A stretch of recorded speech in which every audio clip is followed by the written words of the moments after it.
শিক্ষক শ্যামলকান্তি ভক্তকে লাঞ্ছনার ঘটনায় আদালতে দাখিল করা পুলিশের প্রতিবেদনে বলা হয়, ওই শিক্ষক ও সংসদ সদস্য দুজনই পরিস্থিতির শিকার। সংসদ সদস্যের বিরুদ্ধে শিক্ষক শ্যামলকান্তি ভক্তের কোনো অভিযোগ নেই বলেও প্রতিবেদনে উল্লেখ করা হয়েছে।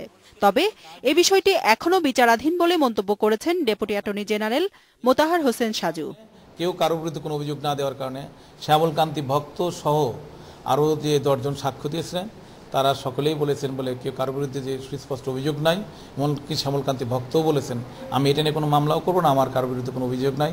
আমরা বিশেষ করে আমি এবং ওই দিনের যে স্থানীয় সাংসদ একেএম সেলিম ওসমান, সে আসলে পরিস্থিতির শিকার, ঘটনার শিকার। পুলিশের দেয়া এ প্রতিবেদনকে দায়সারা বলে মন্তব্য করেছেন আইনজীবী MK. Rahman. Electronic print media সব জায়গায় আসছে, কাজে এটা কে ঘটিয়েছে, কে তাহলে মাস্টার মাইন্ড কে পিছনে অথবা কারা ঘটিয়েছে সেটা আনতে হবে না বের করে, তাদের রিপোর্টটা কারেক্ট হলো না। কোর্ট এটাকে সার্বিক বিবেচনায় সার্বিক দিক থেকে বিচার করতে হবে। এটা